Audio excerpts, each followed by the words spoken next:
What is going on, YouTube? Welcome to week 4 of the NPL. We are in season 5 and it's so hype. But we have a match against Bidoofs this week and he's got just the worst kind of team for us to play.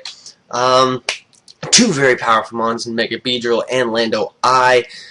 Potential setup with Halucha, another potential setup with Doublade, and a very strong defense between Vaporeon, Goodra, and Doublade. He definitely brought a great team for us. We are a very, very average build of a draft.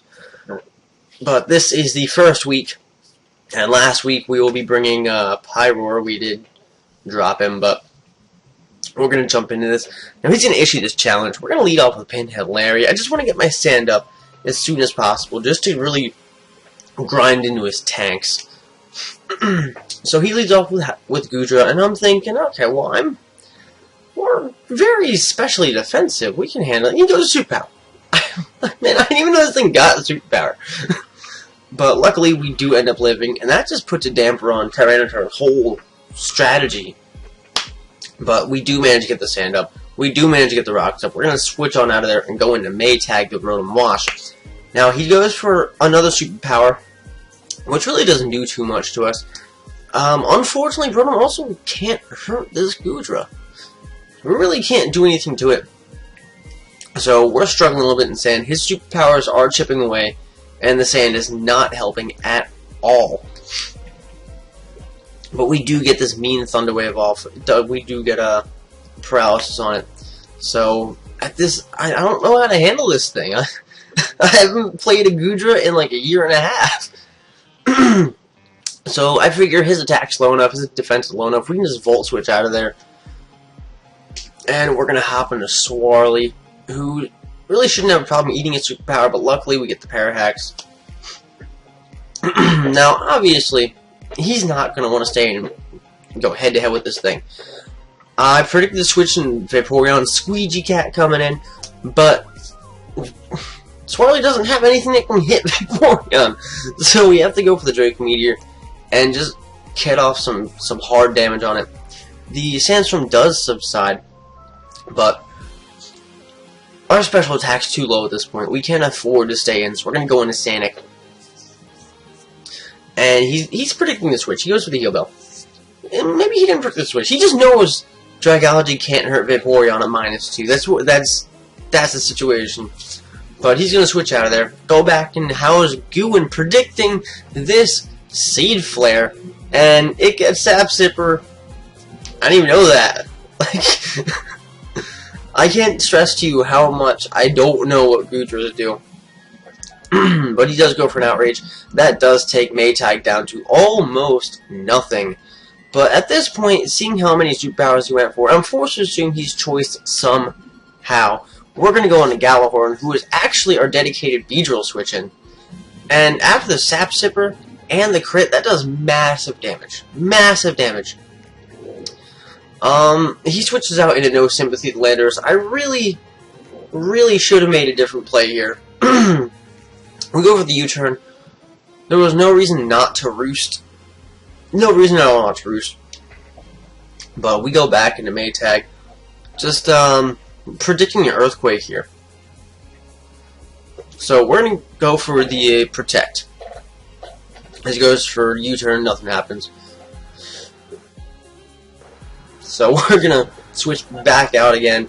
Go on to Pinhead Larry. Kind of just sack him off so we can gain some initiative off of his U-turn without having to lose Rotom. But he goes for Gravity, which kind of leads me to believe that he either predicted the switch or he's Pasho Berry. But he goes for the Earthquake here. Pinhead Larry drops, and it's just unfortunate. So we're going to go into MGM the Pyroar. Now we are going to go for that Hidden Power Ice. I calced his speed wrong. Like, what am I doing? I completely calced his speed wrong, so we didn't even outspeed the Lando. So HP Ice did nothing. And even if he had, like, the Yachi Berry, we had Unnerve, so I was trying to be prepared, but it is what it is. This Goodra is just, oh my god. I didn't expect it to be fast. Didn't expect it all to be fast. And he got gravity up, so that Fire Blast is not missing. So our Scizor is down. We have no Beedrill switching now. He goes for another Fire Blast. At this point, I'm forced to believe he's actually Scarf. Luckily, Maytag lives that. We're going to go for a Volt Switch. And we're going to just kind of go into Sonic. Don't know why I went into Sonic. Oh, yes, okay. My thought process a week ago was probably like, I'm going to go into Sonic, we're not going to die from Fire Blast, and we can go for an attack that's going to hit almost everything he can switch into.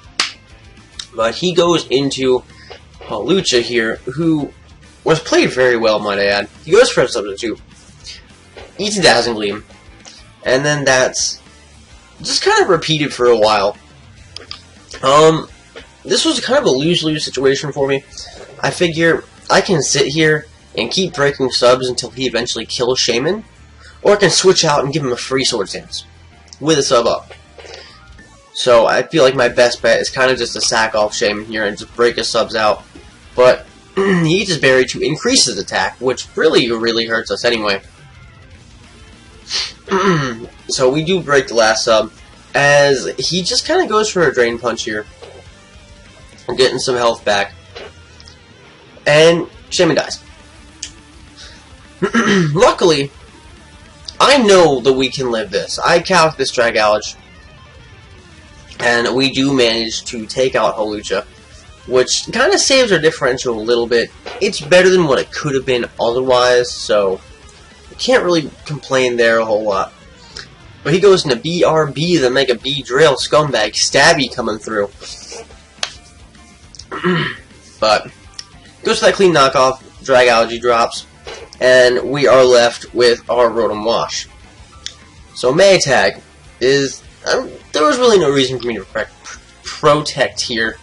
I was kind of autopiloting what I would be doing against the Mega Beedrill, but it didn't really matter.